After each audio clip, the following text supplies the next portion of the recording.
আজকে বিকাল ৩টার দিকে বিএসএফের eastern commandant Badatala BOP Nabanit Kumar Chowdhury ওনার কাছ থেকে একটা খবর পাই যে ইউএনসি নগর ফকিরাতুলাতে নবীর হোসেন নামে এক ব্যক্তির বাড়িতে মানে গাঁজা লুকানো অবস্থায় আছে।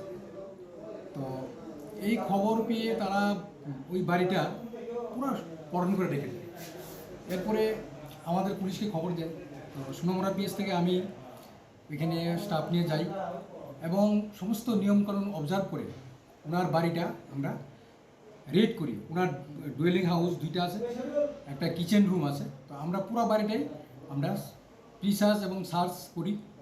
তারপরে সার্চ করাকালীন ওনার রান্নাঘর থেকে কিচেন ঘর থেকে আমরা কিছু গাঁজা এখানে পেয়ে যাই এবং ওয়েট করে দেখি টোটাল